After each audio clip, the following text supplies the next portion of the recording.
Hi. Hello. Welcome, Ireland. Institute of Technology. Nice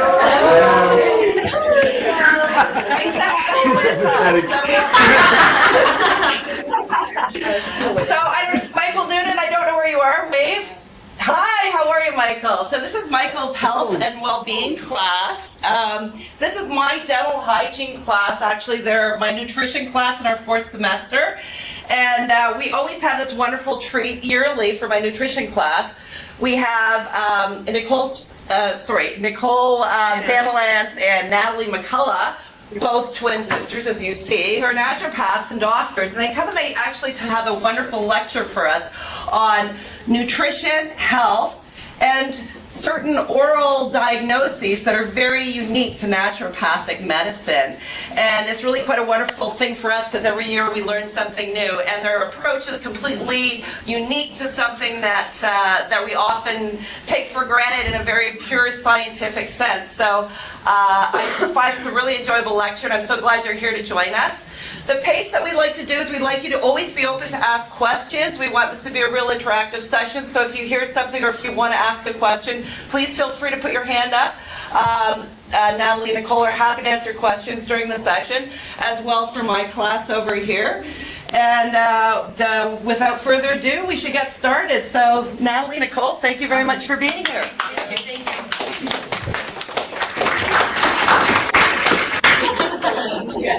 So I'm Nicole Sandilands, this is Natalie McCullough, and we're both naturopathic doctors and owners of Durham Natural Health Center, a clinic for you guys in the class here today and present in person, located just in Pickering. We're going to talk today about a little bit about what naturopathic medicine is, because I think it's really important for you guys to have an understanding as to why we're here speaking to you about this topic today. And then we're going to talk about some signs and symptoms of oral manifestation of disease, so we'll dive into that a little bit. And then we added some slides, because I understand those of you from Ireland are learning a lot about nutrition and I believe health promotion, and so obesity. So we do have a section on nutrition specifically. I don't know if we'll get to all of it, but we'll do our best to cover as much as we can. As Astra said, we're going to try and keep this interactive. So any questions from those of you in the room or any of those of you in Ireland, feel free just to raise your hand and let us know, and we'll try to keep it as interactive as possible, and we'll get through as much of the material as we can. You guys can hear me okay? Yeah. Yeah. Okay. So great. So I'm going to start by talking a little bit about what naturopathic medicine is. I learned that you guys from Ireland were joining us just a few days ago, so I don't know how regulated it is. So what I'm going to be speaking to is about regulations here in Ontario, or in most of Canada. So I don't know how pertinent this is to your regulations and whether the standards are the same where you guys are. But I'll tell you a little bit about how it is here. How many of you guys are familiar with naturopathic medicine? Just a show of hands. Oh, good. Okay. Okay, so a lot more here, less over there. So I think when we talk about naturopathic medicine, a lot of people expect to see this kind of thing. People expect us to be hippies and expect us to now have some scientific background and education. To become a naturopathic doctor, you have to do a 4-year undergraduate degree followed by 4 years of graduate study. So by the time somebody's done and calling themselves a naturopathic doctor, they've done 8 years of post-secondary education. There is a series of board exams. There are some requirements. We have a college of naturopaths here in Ontario who regulate us. So it's quite an involved process. I'm always happy to be on this end of it and not beginning my studies. But we both did undergrad in kinesiology at McMaster University in Hamilton, and then went on to do 4 years at the Canadian College of Naturopathic Medicine here in Toronto. So there's quite a lot of involved in terms of becoming a naturopathic doctor. But I'll tell you a little bit about what we do on our day-to-day. So in our day-to-day in our clinic, we do consultations, sort of one-on-one for the most part with patients. Our visits are longer than what most people are used to. Our visits are typically an hour in length for our first visits, and they're half an hour for our follow-up visits. One of the main goals of naturopathic medicine is to try to get to the root cause. So if there is a health concern that is bringing somebody in, so let's say it's headaches or pain, rather than giving a natural painkiller to suppress that symptom, we want to figure out why the body is creating that symptom. Is it because their hormones are out of balance? Is it because their diet is terrible? Is it because they're stressed? Why is their body giving them that symptom of a headache? And so we want to try and treat it that root cause, is what we sort of call it. Sometimes that's more obvious to us than other times. So sometimes we have to do some testing, so whether that's blood work or any sort of investigation work to figure out what's going on in the body, we will do that as we need to. In terms of treatments, so I always say I try and keep it in the natural realm as much as possible in my practice. And these natural options can include supplements, so vitamins and mineral supplementation.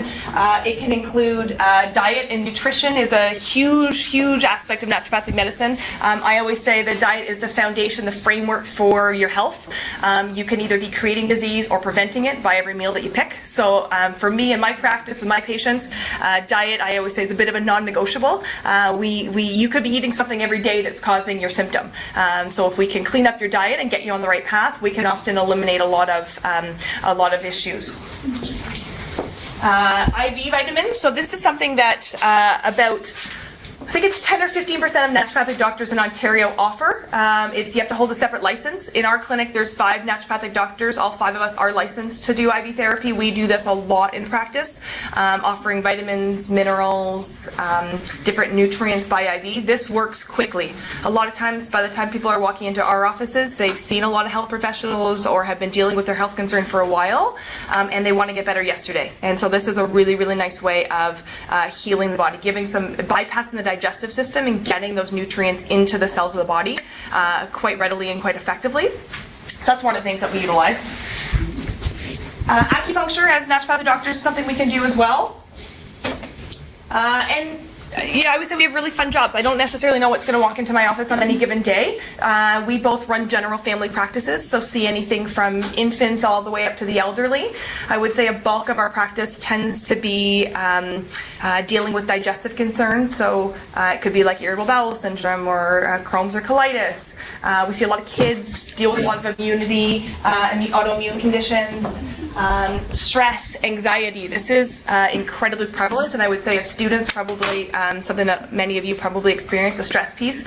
Anxiety often comes about when we have chronic stress, so see a lot of this. Insomnia, difficulty sleeping, depression, seasonal affective disorder. Women's health concerns, so fertility issues, irregular periods, painful periods, skin conditions, so eczema, psoriasis, so kind of a pretty broad range, and try and treat things as naturally as possible. So trying to understand what the root cause is and trying to address that. So that's a little bit about naturopathic medicine. Did I miss anything? No. Something that in Ontario, anyways, we're not covered under OHIP, but we are covered under extended benefits. So a lot of people have that question, like, do I have coverage for it? So it's based on somebody's individual plan. I don't know what it's like in Ireland, but certainly here, it's nothing we do is unfortunately OHIP cover. But most people do have.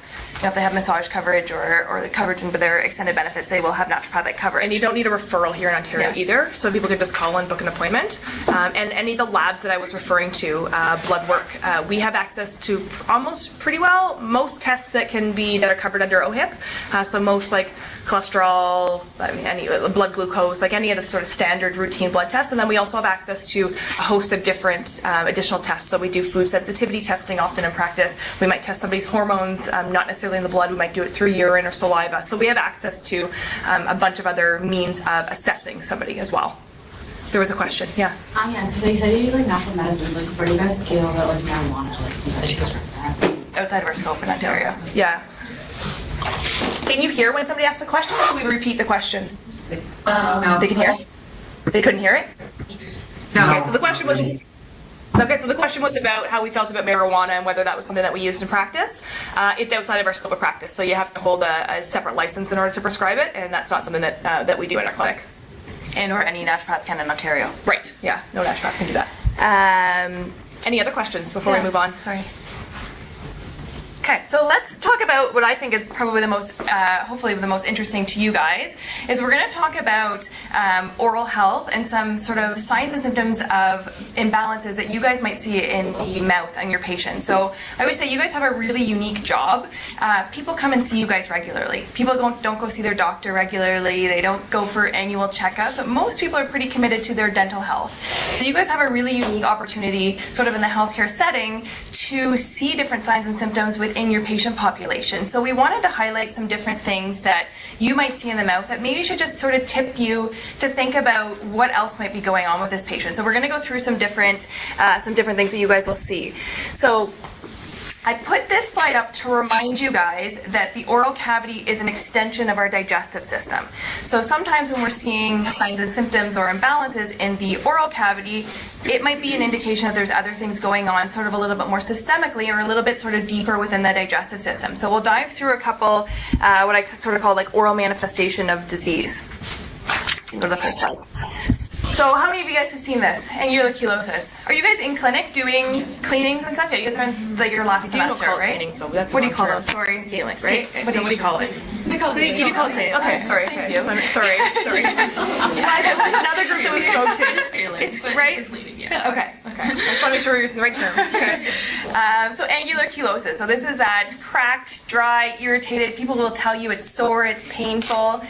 This is a classic vitamin B deficiency. So this is a sign of a B vitamin deficiency, notably vitamin B1. What you will see, and I always say, I'm going to encourage you guys, hopefully at the end of today's lecture, to put on your naturopathic hats. So Nicole spoke about one of our sort of philosophies and caveats of naturopathic medicine is to try to get to the root of whatever the issue is. So you could tell, and I could tell my patients when they come into my practice, you just need a B vitamin. And I could help them on some regard, but I also want to think a little bit deeper. And I want to think like, why does that person have a B vitamin deficiency? Is their diet? Are they lacking something in their diet? Is there something a little bit more systemic going on? Do they have Crohn's? Do they have colitis? Do they have a malabsorption issue that's impairing their ability to absorb these vitamins? You'll see this in some people with celiac disease. So celiac disease is an autoimmune condition that destroys the villi of the small intestine. So we have like lining at the small intestine and it impedes somebody's ability to absorb some of their nutrients.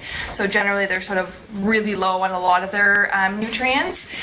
We'll also see this in alcoholism. So B vitamins in particular are needed to detoxify alcohol. So if somebody's using all their B vitamins to get rid of their alcohol, their body's not going to have enough sort of stores for that. So one of the things for you guys to look out for. The next thing, can you go to the next slide for me? Gingivitis. You guys obviously see this on a daily basis. This is that classic red, swollen, bleeding when you guys are doing their cleanings. You're going to see lots of blood when you're doing this. This is just a classic sign of inflammation. Now, I would wager a bet that most people that are walking into your offices with this kind of inflammation in their oral cavity, that's not the only place that they are inflamed. There's likely a little bit more chronic systemic inflammation going on.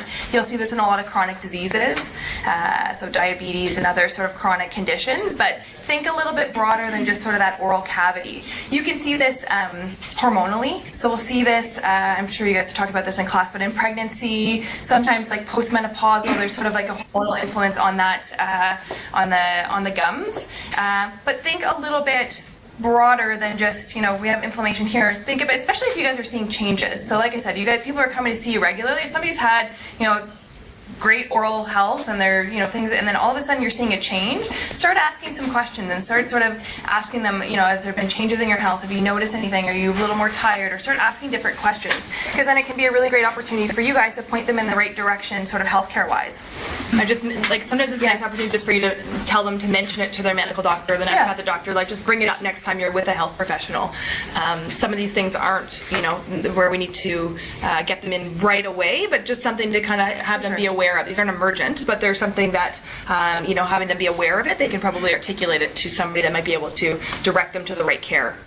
So we'll see this in Crohn's disease, colitis, celiac as well, and then some of the other chronic health concerns.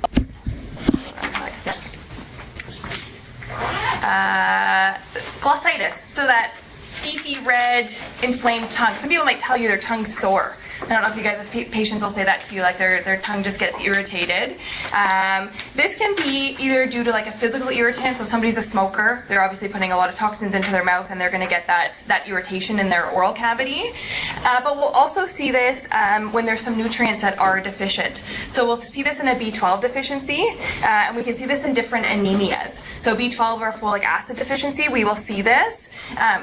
And again, so if somebody's deficient in those vitamins, okay, but why? Why is somebody deficient? Is there, a malabsorption issue? Are they not taking it in through their diet? Are they vegetarian or vegan where they're lacking some of these nutrients? So just asking sort of questions outside of this, but this should hopefully be a really good sort of starting point for you guys to start asking yourselves different questions. The next two things I want to talk about are not necessarily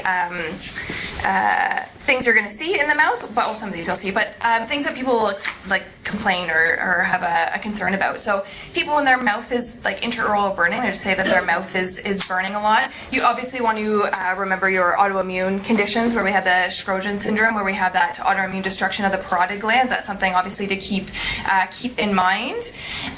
Halitosis. I'm sure you guys have seen this where you do a cleaning on somebody and their oral cavity looks great, but they still are like, oh, I have this horrible breath, and it's constantly there.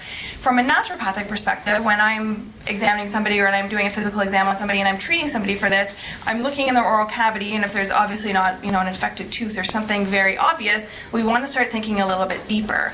Sometimes this can be if somebody doesn't have enough stomach acids, so they're eating food and foods are sort of fermenting in their stomach, and they're not able to digest their foods appropriately. And you'll see this. I'm sure you guys will have patients that come in, and you guys call them patients or clients? Clients. Okay, you have clients that come in and they're like, oh, my breath is just sort of horrible all the time. So oftentimes it's a deeper digestive issue that could be going on.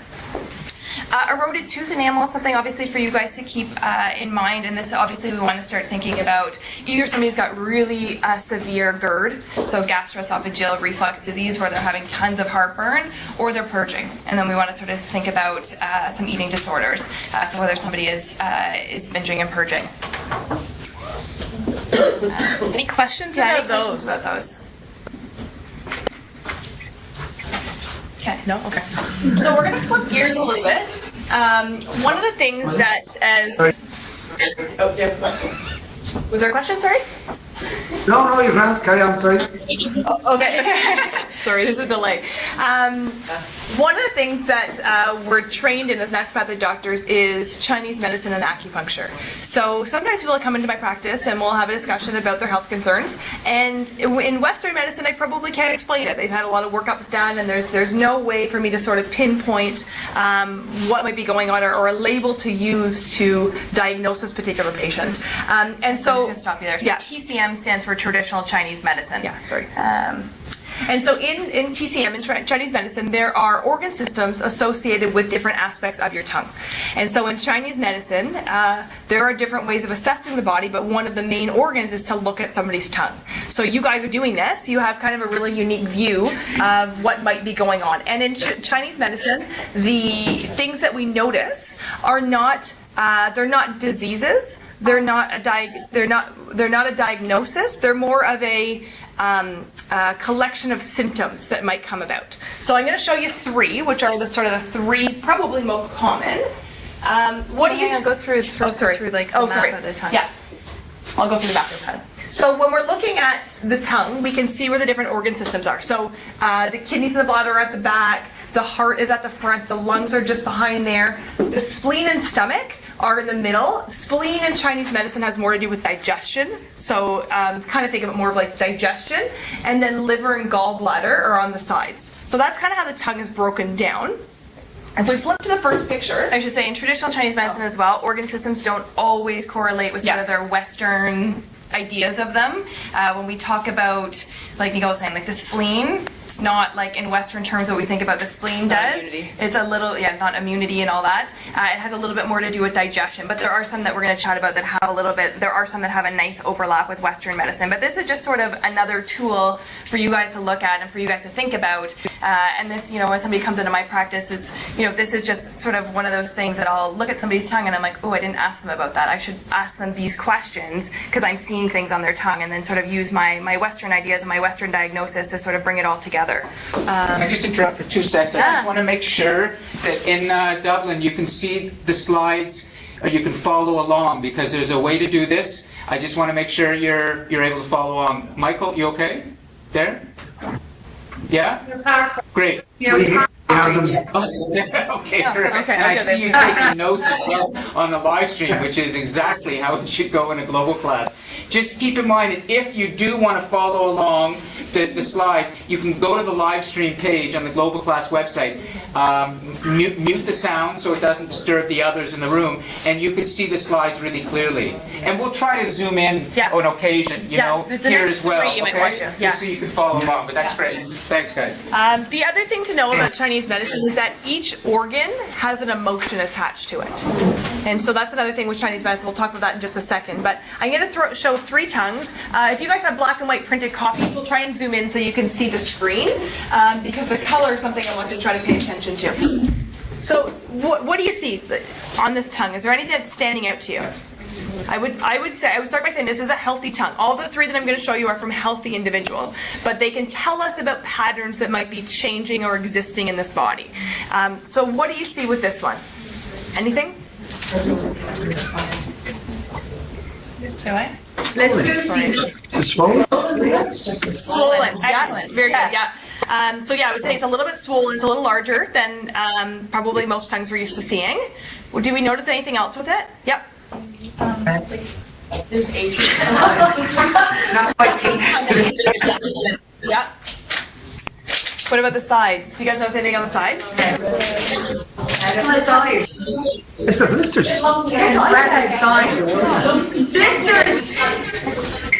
blisters. Blisters. Oh, because yeah. Okay. Bad transmission. There's not blisters, but there's like a scaling on the side. So I would say it looks like somebody has bitten down on their tongue and they have teeth imprints on the side. So when I'm looking at this person's healthy, normal, but what the area that is that to me appears to be the biggest culprit is that middle area. It's fatter, it's flabbier, and so it's pushing it out to the sides where they're biting down on the sides. So I would be asking this patient about their digestion. How are your bowel movements? Do you get gas or bloating? What's going on? Because if we flip back to the previous slide, we remember the middle is that spleen and stomach area, and we said that spleen had more to do with digestion, right? So this is just something, and this person probably, their digestion is probably normal for them, quote unquote, but they might have more gas, more bloating. They might tell you, oh yeah, I know I have IBS, I've been diagnosed with that. Or, you know, I tend to be, they're more constipated, or yeah, typically this person will have a loose stool, like typically they'll be like, oh yeah, I have a loose stool and it's not great, but it's me and it's fine. It's not bad enough to warrant a diagnosis, but it's just their pattern. The next one we'll flip to. I think that might be better projected for you guys. What do you see on this one? Again, a healthy tongue. dry. Dry, yep. Yep. So in Chinese medicine, we talk about coatings on tongues. So they can either be a wet coating or a sticky coating or a thick white coat. This is definitely a dry tongue. Yeah. So or no coat. Or no coat, you would say. Yeah. Color. I don't know how well this is projecting through the video, but If you look on it on that screen, you can see the difference in color. The red is really strong. The red is really strong and it looks really blue and purple in the middle. right. So that's exactly it. So that blue and purple is what we want to be picking up on here. And so in Chinese medicine, what we would call this is stagnation. So we would say that the things are not flowing as well through, the blood flows in as well as it should be, so we're seeing it stagnant. And when we see something stagnant, it's going to show up as blue or purple. And then in terms of organ systems on this one, it's not quite as apparent. So talk about when this happened. So we would call this liver qi stagnation. That's where we'll get sort of that no coat, that sort of purple tongue. It's not overly like flabby or thick or anything like that, but we'll see this when people are stressed. So when somebody's a lot. So it's like check out your students, check out each other's tongues. You'll see it at exam time. Yeah. It's kind of a neat exercise to do. Tongues don't change overnight. They change over time. So you can start exam time. You can start at exam time and start looking at your tongue and seeing what kind of changes you see over time. You'll also see in this presentation, like when somebody has that liver qi stagnation, we call it. In Chinese medicine, qi is the energy that flows through all of our meridians. So qi should be moving properly and efficiently, and when things stagnate, we get that sort of purple in the tongue. We'll get a lot of pains, muscle tension, stiffness. It's like that energy's not moving, it's stopping, it's becoming stagnant. There's something else I want to say about that. So this person will be angry, frustrated, irritable. Yeah, like they're think of yourself in exams. Oh, and then what I want to say, this person will sigh a lot. Oh yeah. So one of our ways of moving qi, like autonomically, our body just does this. We'll breathe. When we breathe, we move qi. So this is that student, and you guys, I'm sure, will see it amongst each other, where you're just like out of the blue, you're just sighing all the time, and that's just your body's way of trying to naturally move qi, and that's why we talk about, deep breathing and all these things are wonderful because they naturally sort of get things moving, but automatically the body will sort of do that. What do you see with this one?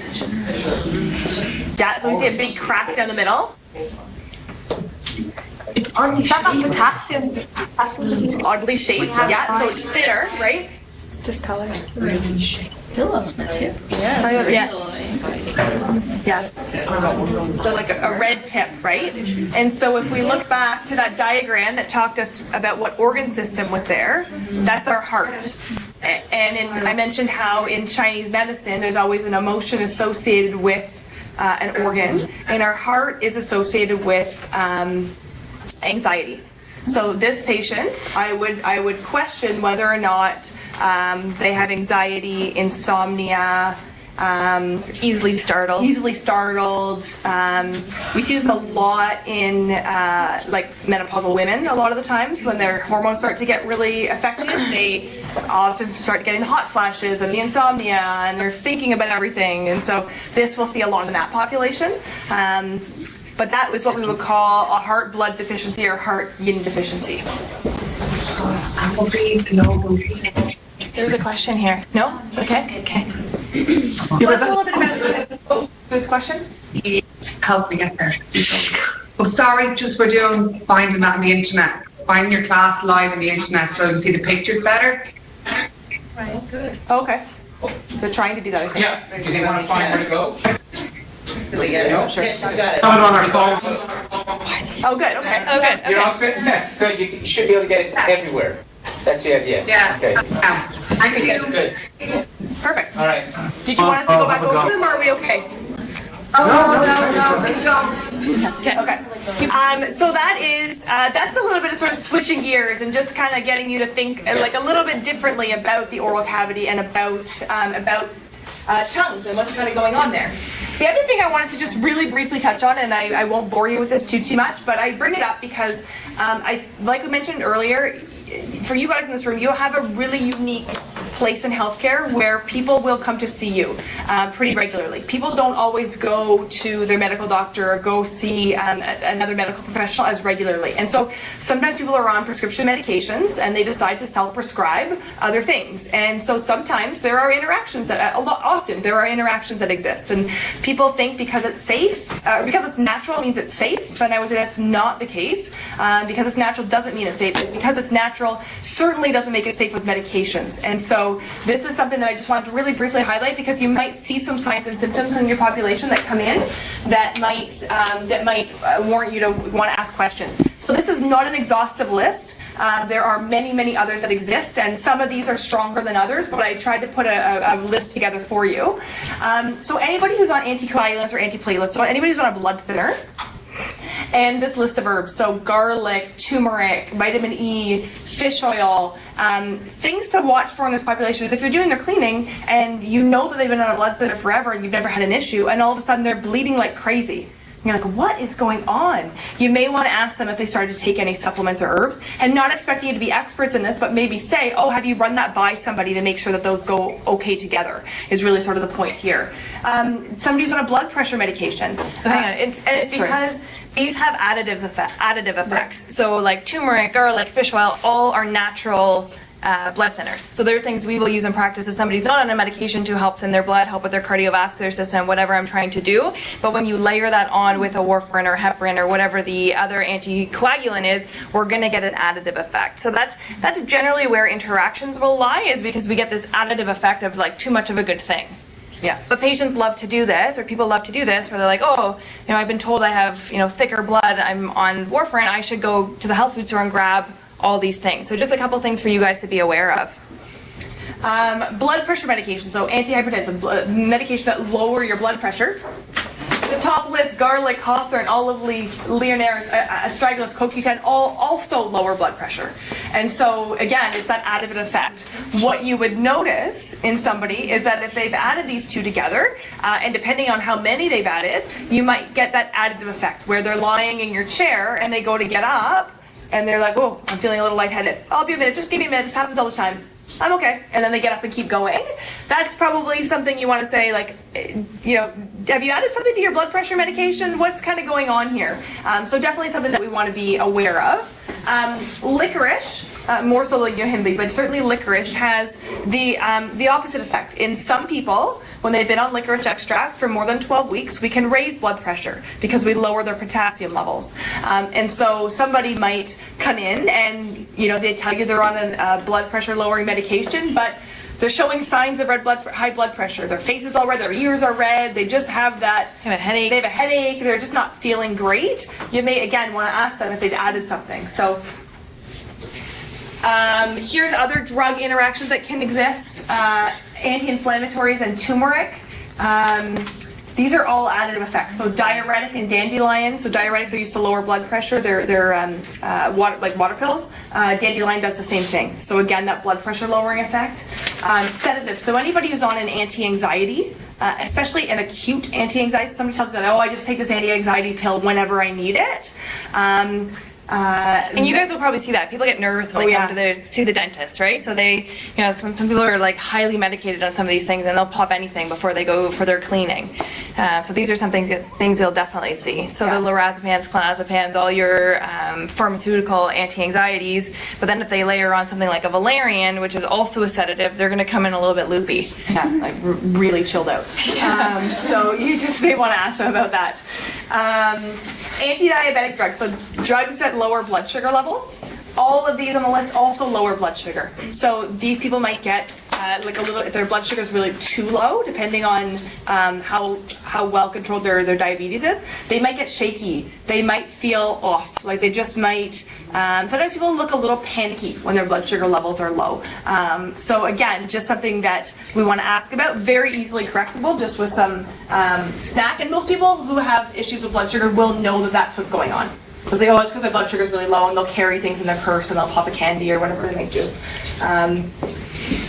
Here are some general things to keep in mind with drug-herb interactions. St. John's wort is an awesome herb for anxiety, for depression, for pain. It works really, really great. It also has about 1 million drug-herb interactions. It is metabolized in the liver through the same enzyme systems as most commonly prescribed drugs are. So what that means is if we're taking a drug and we're breaking it down through one enzyme pathway in our liver, and we add in St. John's wort and it's being metabolized through the same enzyme pathway, we're slowing down that pathway. And so what that means is that there's now more drug to float around in the system because it's being broken down slower. And so for somebody who's on a drug that has what we call a very narrow therapeutic index or therapeutic window, meaning like we gotta get the dose perfect, or else you can have side effects, is basically what that means. If they've added something like St. John's wort in, we can see like excess drug floating around their system. So we can see side effects of an over-medication. St. John's wort, I mentioned, is great for anxiety and depression. It has a direct effect on serotonin. So any drug that, any commercially available antidepressant, like any of the SSRIs, so selective serotonin reuptake inhibitors, also affect serotonin. So if we add those together, we can have too much serotonin floating through the system, which can also be quite harmful. Grapefruit juice. Grapefruit juice inhibits P450. So basically what it means is more drug is going to be floating around the system as well. So if somebody drinks grapefruit juice, that drug that they've been normally metabolizing at a particular rate, all of a sudden is going to get metabolized a lot slower. So this becomes quite concerning for the elderly population, who tend to have a more narrow therapeutic window in terms of how we can get their drugs, and many of them are on more than one medication. This becomes an important thing to be aware of. So often this population is actually advised not to have grapefruit juice just for that reason. Herbs that are rich in mucilage, these are herbs that are coating and soothing to mucous membranes. We use these a lot for anybody who has ulcers. So like stomach ulcers, or like a Crohn's or colitis or canker sores. We're often getting these patients to either gargle or swallow herbs that are like band-aids to their digestive system. But what these do is they heal the lining, but they can also impede absorption of drugs because we've now coated the lining of their digestive system. So it's something that we just need to be mindful of to have people take away from their medications.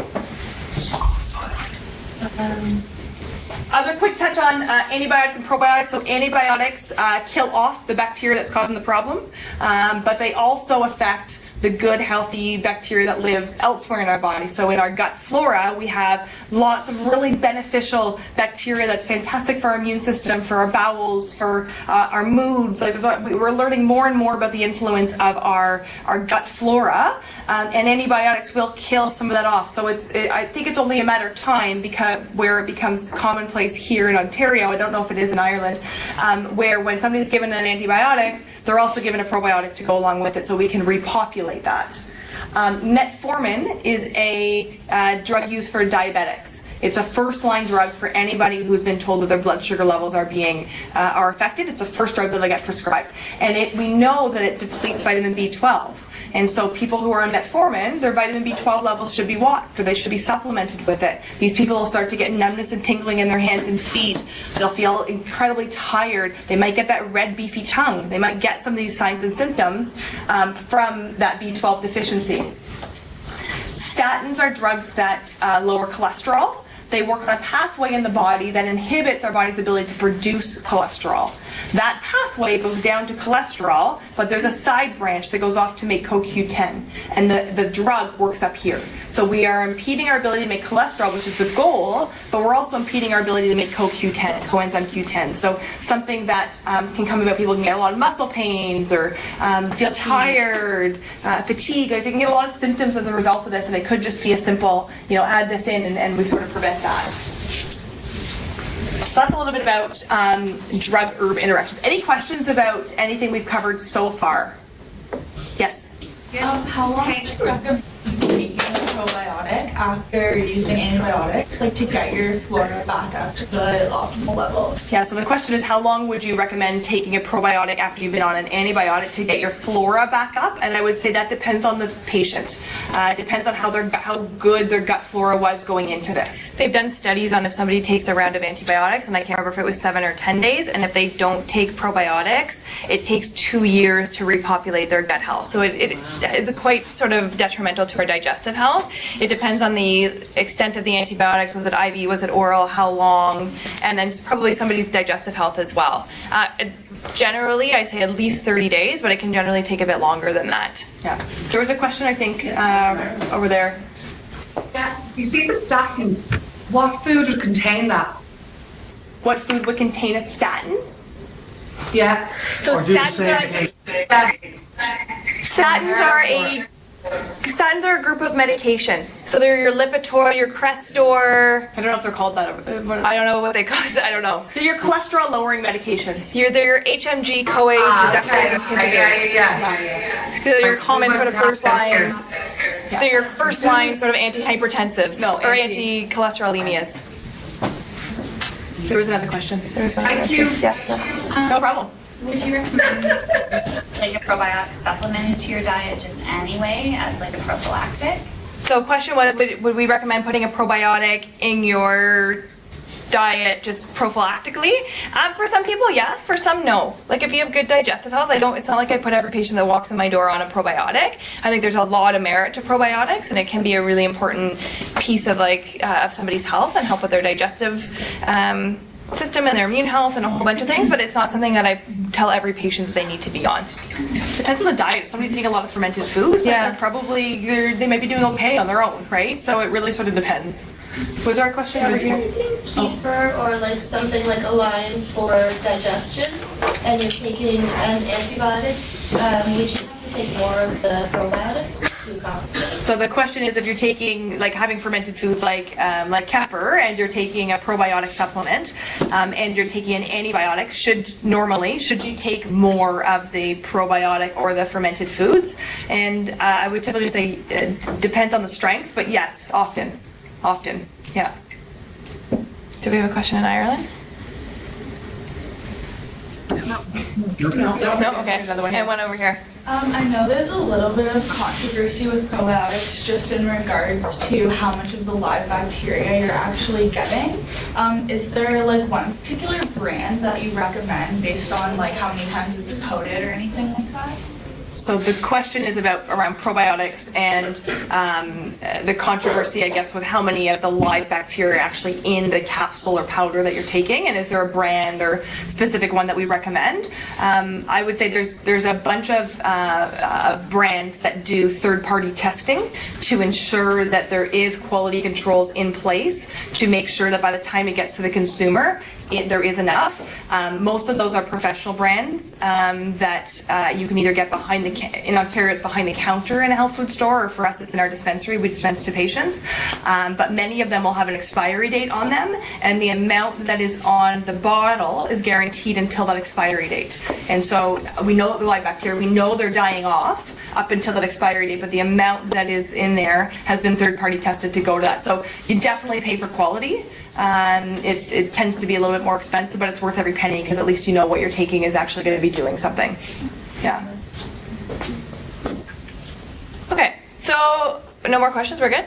So we have about like 15 minutes left. We can dive into the diet piece and get through as far as we want, or we can leave it open for. Oh, they're saying yes. Okay, so let's do that. Yeah. Well, we're gonna. So we added this as soon as we found out you guys were joining. We added a couple of diet slides. So hopefully this will be pertinent to you guys. So let's go to this next slide here. So there is so much information about diet out there. You'll have patients come in saying, I'm gluten-free, I'm dairy-free, I'm vegan, I eat paleo, I've started doing intermittent fasting. There's so much information out there that, some people want to eat organic, and I think consumers get very confused. So we're hopefully going to break this down and kind of ignore a lot of these sort of labels, although some of these diets, have their place, and I'll recommend some of them, clinically. But I think if we can break the diet down and keep it very simple and very basic, we can get a lot of people to eat better and feel a lot better. So let's talk, first we're going to talk a little bit about some nutrition facts. This is me? Yeah. Okay. So you guys have similar labels, right? And so I would imagine on all your foods, right? It's mandatory. Okay, so it's mandatory here as well that this is on any processed packaged, or not any packaged food. And so when you guys look at your foods, what are you looking at when you look at a label? When you're turning it over and looking at, what's the first thing that you look towards? Calories. Okay. Sugar. Yeah, good. Okay, so sugar. Anything else that we're looking for? Sodium, yeah. Fat, okay. Yeah. So these are all really important things that tell us about the health of the food that we're about to consume. Sugar, I think, is one of the most important things to pay attention to. We get way too much and really readily available without necessarily realizing how much we get. Fat is important, but we need a certain amount of fat. What we need is good quality fat. So if we look at this one has 9 grams of saturated fat, so we can probably assume that this is coming from an animal source. The other thing that I think is really important to pay attention to is not calories. I often tell my patients, I do not want you looking at calories. There is the quality of a calorie that is important. And so I want you to evaluate your food of the what am I eating, not what's this number representing. They have done studies now where we look at somebody who's eating 1,500 calories from box processed foods and trying to lose weight, and somebody who's eating 1,500 calories from whole, real foods, and what that journey is like for weight loss. much happier, more energy, better rested. Over here, we're irritable, we're short, we've got cravings like no one's business. We're just not, and we're not as healthy. We're not a healthier version of ourselves. And so calories are something I say I want my patients to often ignore as much as possible. But one thing that I think is important to highlight when we're looking at nutrition facts in addition is the serving size. So many people pick this up and go, well, it's not that bad. It's got, 3 grams of sugar and it's got some good amount of protein for me. And yeah, okay, great. I'm going to have, and let's say it's a high protein cereal because that's what's going on these days. So people say, oh yeah, this bowl of high protein cereal, it's really good for me. And little do they know they're having 3 or 4 times what they should be. And so what looked like a decent choice to them is now a terrible choice. And now it's way too much sugar, way too many carbohydrates. And I usually tell my patients, this is not what I want you to focus on. What I'd rather you focus on are these. Is the list of ingredients. What are you putting in your body? Let's start to become aware and educated consumers about what is going in. And so if you look at this list, enriched wheat flour, down here we've got yellow number 5, red number 40. So we've got some food dye and colorings. Sometimes you'll see F, D, and C, food dye and coloring, number something. So these are all chemicals that are going into our body that I always say, we live in a time and a place where we can afford convenience foods. So my stance on what convenience foods are, they are foods that have a list of ingredients that I could go around the grocery store, pick up each item, and go home and recreate that meal. So examples of that might be a hummus. Right, I might say chickpeas, tahini, lemon juice, olive oil, garlic, maybe a little citric acid like vitamin C, just to like lemon juice. And I could go and buy all those and go home and make it, but I don't really have the time, and so I would rather buy that as a convenience item. And I would say that would be a reasonable convenience item. This, I don't even know where I would get these. These are not in the aisles of a grocery store. So this is what becomes quite alarming, that this is what is going into people's body, and it can be the bulk of many people's diets. This is a much better ingredient list. So we know what these things are: almonds, pumpkins, coconut nectar. Like we know where these are. We would know how to get them. So this is what I urge you when you're picking up foods and you're trying to evaluate it. Don't worry so much about the ingredient or the nutrition facts. Become aware of them. Pay attention to the sugar, but start to really focus in on your ingredient list. Let's understand the quality of what we're putting into our body more so than the number, the calories, the sodium. Sodium, kind of like sugar. I usually say if somebody has a high sugar diet or somebody has especially a high sodium diet, it just means they have a high processed food diet. Sodium is a marker, in my opinion, of processed food intake. If you have high sodium diet, you're eating a lot of packaged foods. That's where we get it from. If you're eating fruits and vegetables and legumes and nuts and beans and seeds, guess what? There isn't very much. There's hardly any. And those people actually can benefit from just a touch of salt on their foods. But we live in a society where most people are eating all the other stuff that's full of salt and packaged and processed, that they can't afford any extra. They've already reached their max by lunch, right?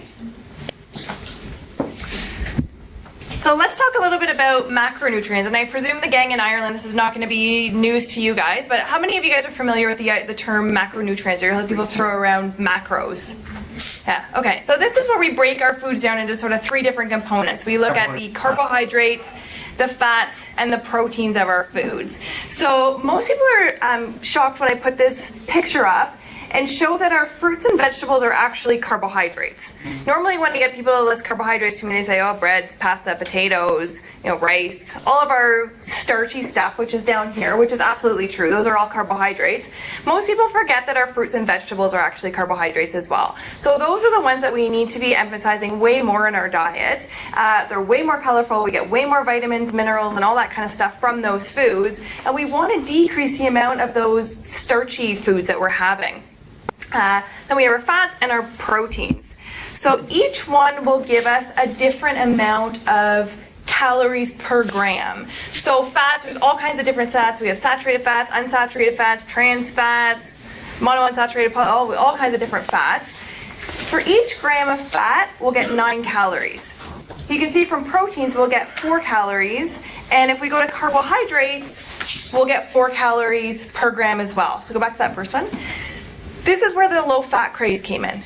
So people were evaluating and saying, oh, if each gram of fats is giving me 9 calories and the others only give me 4. Well, let's get fat really low in the diet, and hopefully people should start to lose weight. And what they started to do, because when you pull the fat out of foods, it doesn't taste very good, so they had to add sugar. So they're adding tons and tons and tons of sugars to these foods, and what they're noticing is that people were getting heavier and heavier and heavier, and the opposite was happening. Diseases were increasing, and chronic diseases were increasing.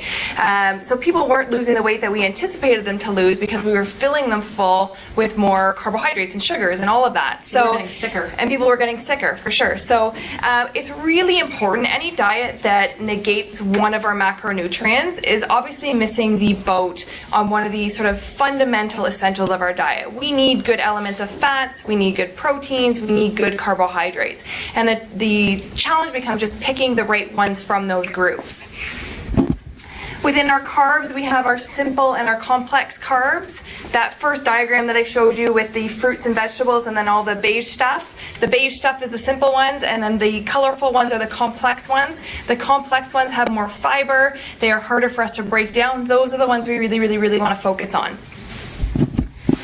I put this up here because this I find a bit interesting. So this is sort of a question mark about sort of a better food pyramid. So you guys have all seen our Canadian food guide, which is very heavy in grains, followed by the next one, which is dairy, and then I think vegetables. Very grain heavy. Very grain heavy.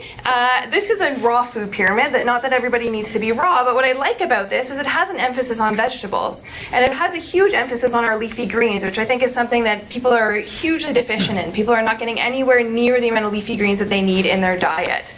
And then we have our fruits and vegetables, the sprouts, nuts and seeds, flax, hemp seeds, all those good healthy fats in there.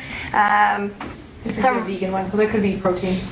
You're right, and then we have protein, so we have, you can use your nuts and your seeds or your beans and legumes. Do we have time to dive into this? Go to the next slide. Sure. So we'll briefly dive into this, because this might be new concept for some of you guys. So this is talking about food sensitivities, and this is something that we talk a lot about in practice. And food sensitivities are very different than true food allergies. So food allergies, a kid with the peanut allergies got to carry the EpiPen. They can't be in a room with peanuts. They have to have, like a morsel of peanuts, and they're going to have a huge reaction. Food sensitivities are different. They are far more subdued in terms of their reactions, and they're just mediated by a different cell within the immune system. So classic food allergies are mediated by an immunoglobulin E or an IgE, where food sensitivities are mediated by an immunoglobulin G or IgG. Far more subdued in terms of their symptoms, but can have a host of different responses for somebody. So these are sort of the classic food sensitivities. So we'll see dairy, gluten, corn, eggs, soy, nuts. They tend to be quite common. Not everybody is sensitive to these. Not everybody needs to pull these foods out of their diet, but sometimes it's a nice starting place when somebody comes into my practice and they're having lots of digestive issues or they're having a lot of sort of inflammation. I'm like, there's something going on. Let's clean up the diet. Let's try and get you on a diet that's better for your body. On the next slide is sort of a test that we'll run in our practice, which is a blood test that will scale. So this is looking at somebody's IgG response to food. So we can sort of get a really good appreciation of sort of the inflammation that their food is causing them. Sorry, that was really quick, but hopefully that's... I think, should I just leave this, or how many slides do we have here? Oh, I can do it. Okay, I'll do it quickly. So I'm going to leave you with some things that I think are a foundation for a good, healthy diet for the average person. So good opportunity to check in. Are we doing this? Is this something that we're doing for ourselves?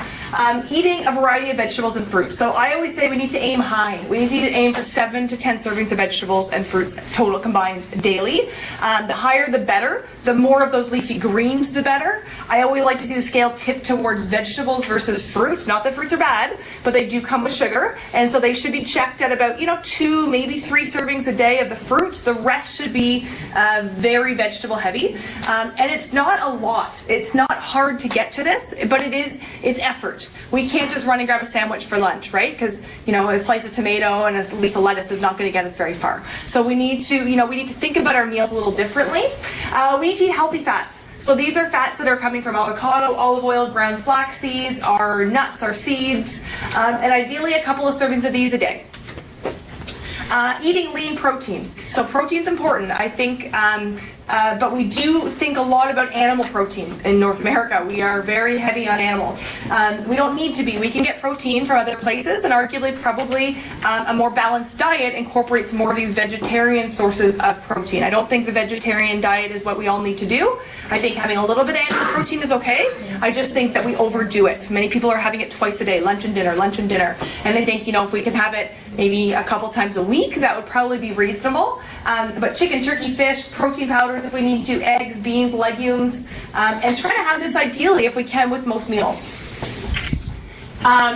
Exercise we'll touch on briefly. We need to get our body moving. In a perfect world, it's 20 to 30 minutes a day. I'm a huge advocate of having my patients move daily rather than having them do an hour and a half on Saturday and an hour and a half on Sunday and do nothing Monday to Friday. Little bits daily, I think, go a lot further for our health and are a better way of implementing the habit. And many people just need help getting started. And so that's something that I often make essential for my patients. If they just have to get moving, it's one of those kind of non-negotiables. You have to do it. And then other things to just check. No. Other things just to check in. Watching our habits, right? Are we smoking? Are we drinking too much alcohol? Are we abusing caffeine? I don't think that we need to all avoid caffeine 100% and we all need to never have a drink again. But I think we need to look at how often are we doing this, and are we having 3 coffees a day? Well, maybe we should have half to 1, kind of max a day. Making sure we're well hydrated, so aiming for half our body weight in fluid ounces as a sort of general guideline for hydration. And then I say we also have to relieve room for fun, right? Especially as students, it's very easy to get caught up in the school life and then the studying after school and perhaps a part-time job that we have, that we kind of forget how to have fun.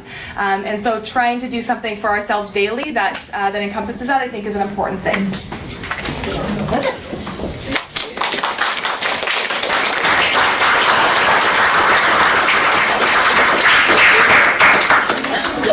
So, do we have any more questions? Does anybody have any questions for? Yeah, we can do 5 minutes of questions. Well, they have 5 minutes and then they have to go to work. We'll start here. Oh, right over here. Oh, sorry. Yeah. Yep. Right over here. You in the blue? In the blue. Yeah, in the blue. Well, thank you. Yeah, Ireland. Ireland. Thanks very much for a very interesting talk. I'm just wondering, do you have any advice on supplements? Should we take supplements, and if so, would you recommend any particular supplements? So it depends on the patient and it depends on what I'm treating. So I don't have sort of, everybody needs to take X, Y, and Z. It really sort of becomes a little bit more sort of patient focused. I think maybe there's some areas, certainly in Canada, most people could benefit from a vitamin D supplement because we are severely lacking. You guys too? Yeah, we were severely lacking in our colder months. So, that's something. But I think, we need to evaluate diet and stress levels and digestion and then sort of get somebody on an individualized sort of plan based on that. If in an ideal world, we would get most of our nutrients from food. The challenge becomes with that is sort of the food sources that we are consuming maybe don't have the nutrient values that they once did, and we're under way more stress, so we're utilizing more nutrients. So I don't have a sort of blanket, but from a supplement perspective, I would say just make sure you're looking at some of the good professional brands that will do third-party testing, because then you're getting the quality that you're paying for. And that's the difference between a $3 vitamin C and a $30 vitamin C. And I normally tell people that you sort of get what you pay for, but there's that quality assurance in there. Thank you very much. Thanks. Come on. Are smoothies good or bad? Is what? Smoothies. Don't I like the sugar on them? Yeah, there's a question. The question is a question. Did you want to do it? Do you like that? Question from the floor. Are smoothies good for you? No. Are smoothies good for you? Yeah, fruit smoothies. Yeah. Smoothies. Yeah, so as long as it's blended and it's the whole fruit in there and you're blending it up, absolutely. A lot of times it's a great way of getting extra things added. We can put fruits in there, throw a handful of greens. We should balance it out typically, make sure there's a little bit of protein in there, whether that's from a nut butter, some hemp parts, a protein powder or something to balance it out. And we should typically level it off with the fat. So avocado, the nut butter, something to balance out that meal, provided it's going to be a meal, assuming it's a breakfast type option. But yeah, absolutely. And would you recommend that the vegetable smoothie as a way of getting 7 vegetables? Sure. Totally can. Yeah, it's a way of getting them in. That helps. Yeah. If some people are struggling, then definitely. Just throw a whole cucumber. Okay. Here. You guys mentioned IV therapy. Yeah.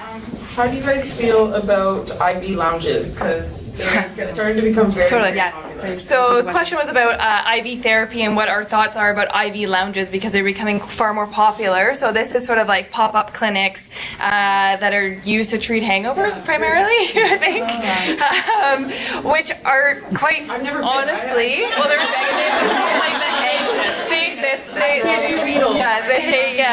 have like the hangover bus in Vegas and different. So people are like jumping on an industry. They're no different than the IVs we do in practice. Use them for that. I don't use them for that. Like my patients to go have benders and then come in and get an IV. That's not the kind of medicine I practice. But they're helpful. They work. But it's saline and some B vitamins will just help you feel a little better. Yeah, it's not addressing like maybe we should stop doing that. But you know. Sometimes the hangover makes you stop doing it, right? And so, like, kind of reminds you why you don't want to do that again. Like, the quick IV fix is probably not helping the problem. Question here.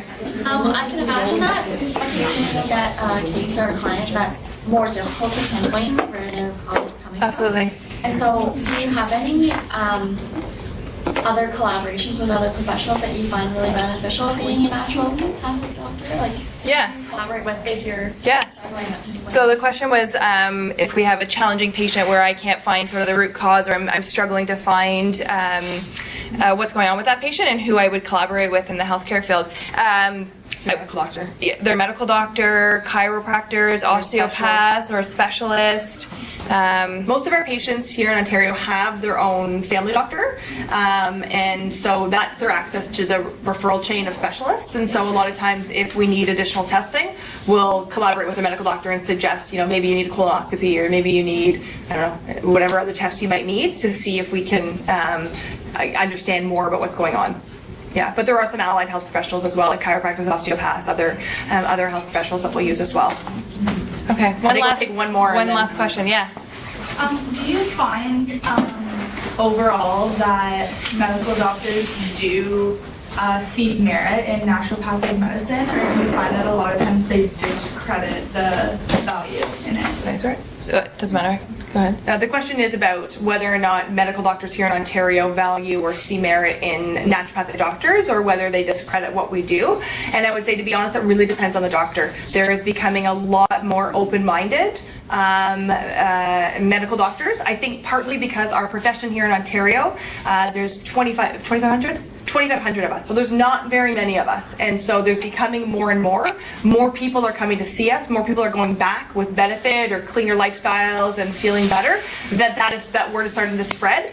You do have, in any profession, you're going to have people who are, you know, closed-minded. They don't recognize the education, we get referrals to our clinic from MD offices, so there is sort of that collaboration that does happen. And oftentimes I'll write letters to a patient's medical doctor and say, you know, patient came in X, Y, and Z. Would you consider running this blood work just so we can follow up, and here's what I'm doing. And so there definitely is a little bit more of that collaboration. And I think in Ontario we always encourage our patients to have an MD, because I can't send you to a specialist, I can't send you for a referral. So I think people get the best care when both worlds are sort of married together. So I think we got to skedaddle. Yeah. Okay.